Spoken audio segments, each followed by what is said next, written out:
है वो एक फॉर्म है हमारी गवर्नमेंट ने हमें प्रोवाइड किया, freedom of speech and expression की। आप अपनी जो व्यूज होते हैं उसको फ्रीली एक्सप्रेस कर सकते हो, आपको कोई टेंशन लेने की जरूरत नहीं है कि आपको कोई मारेगा। लेकिन हाँ, वायलेंस क्रिएट नहीं होना चाहिए। ये नहीं कि आप बीच रोड पे जाके वायलेटेड एक्टिविटी करते हो, वायलेंट एक्टिविटी करते हो, तो वहां पर आपको फ्रीडम नहीं मिलती है। लेकिन अगर आप बिल्कुल पीसफुली अपना अग्रेशन या अपनी कोई भी एक्टिविटी को एक्सप्रेस करते हो तो कॉन्स्टिट्यूशन आपको ये राइट प्रोवाइड करता है, फ्रीली करता है, ठीक है।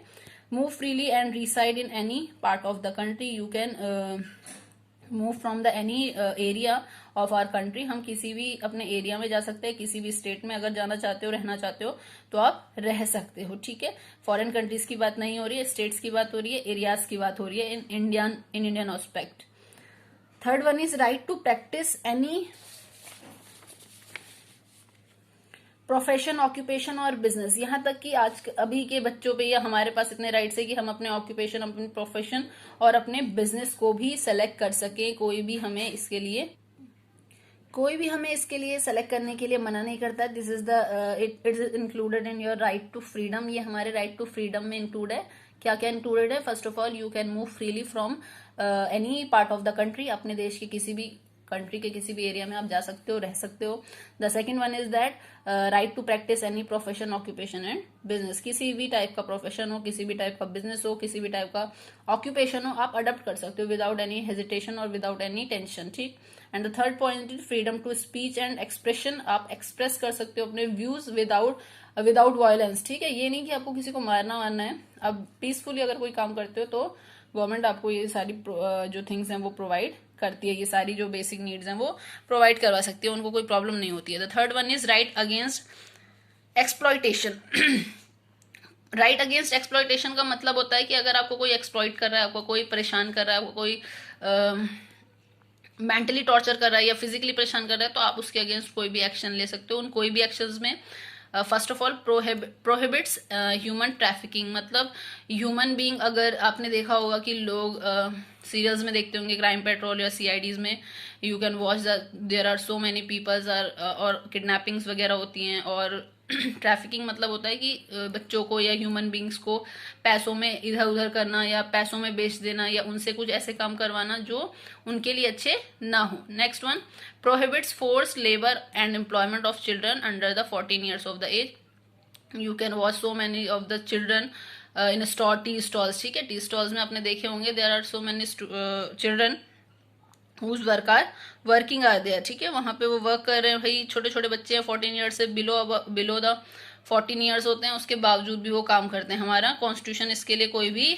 राइट्स नहीं देता है कि अगर कोई human being below to 14 years से कोई बच्चे से काम करवाता है तो वो अगेंस्ट ऑफ एक्सप्लॉयटेशन के अंडर में आता है, ठीक है। उससे काम नहीं करवाना है। हमारा कॉन्स्टिट्यूशन इसके लिए हामी नहीं भरता, नहीं मना किया गया है इन सब चीजों के लिए। Next one, right to freedom of religion. You can adopt any type of practice. आप किसी भी प्रथा को मान सकते हो। प्रथा से मतलब होता है जैसे इंडिया में हमारे लोगों में क्या प्रथाएं हैं, बहुत सारी प्रथाएं हैं। जैसे पीपल के पेड़ में लोग पानी चढ़ाते हैं और शिवलिंग में लोग पानी चढ़ाते हैं, और पीपल के पेड़ की जो चक्कर लगाते हैं, परिक्रमा करते हैं, तो वो क्या है? राइट टू प्रैक्टिस है। हमारी इच्छाएं हैं, वो हम उसे कर सकते हैं, ठीक है। फ्री है हम उन सब चीज़ों को करने के लिए।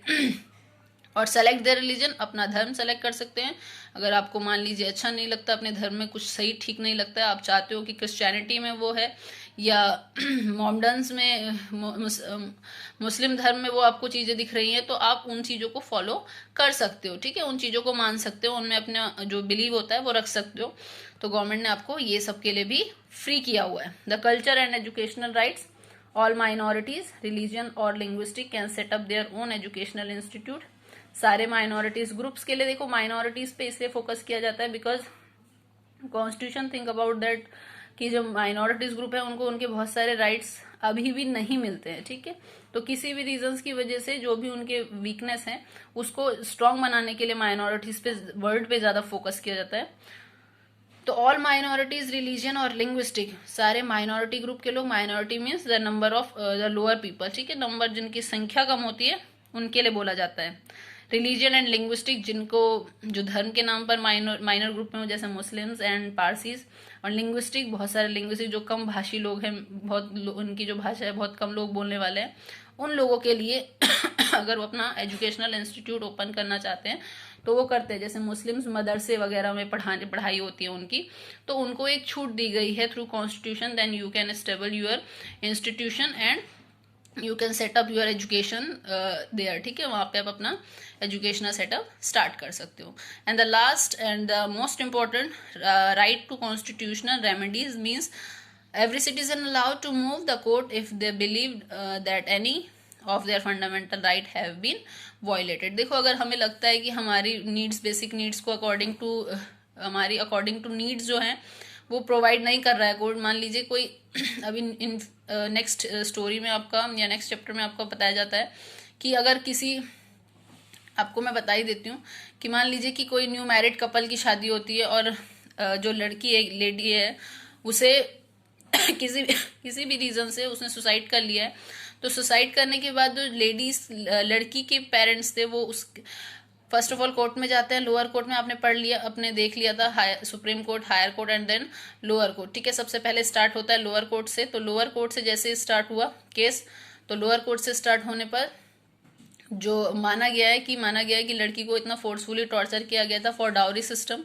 दहेज के लिए, कि दहेज जब इतना हुआ है तो लड़की ने सुसाइड अटेम्प्ट किया। जब यही केस हाई कोर्ट में गया है, क्योंकि लड़के वालों को नहीं लगता, बॉय की फैमिली को नहीं लगता है, मेल की फैमिली को नहीं लगता कि ये सारी चीज़ें सही थी, हाई कोर्ट में जब जाता है तो हाई कोर्ट में फेवर में आता है लड़के के, कि लड़के की कोई गलती नहीं थी, लड़की मेंटली डिस्टर्ब थी, ठीक है।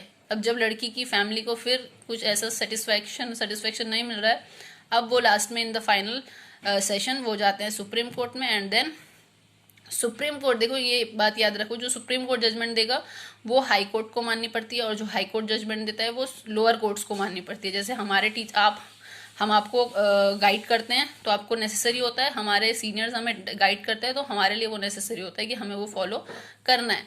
वैसे ही सुप्रीम कोर्ट गाइड करता है, तो सुप्रीम कोर्ट ने फैसला दिया इन द लास्ट लड़की के फेवर में, और वही जो होता है डिसीजन वो फाइनल डिसीजन होता है। तो अगर आपको लगता है कि आपकी किसी भी डिसीजन, आपकी कोई भी लाइफ में कोई प्रॉब्लम्स चल रही है, तो आप कोर्ट में जा सकते हो, अपनी प्रॉब्लम्स को वहाँ पर सॉल्व आउट करवा सकते हो, ठीक है। अगर आपका लोअर कोर्ट में कोई सेटिस्फेक्शन नहीं मिलता, you can go high court and after that you can go from the supreme court, ठीक है।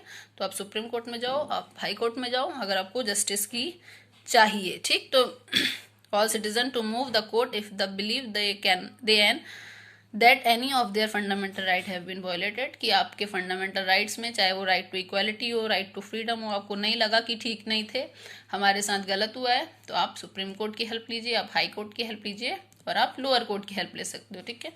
सो होप सो कोई डाउट्स नहीं होंगे, डाउट होते हैं तो आप पूछ लिया करें। Thank you 8th class.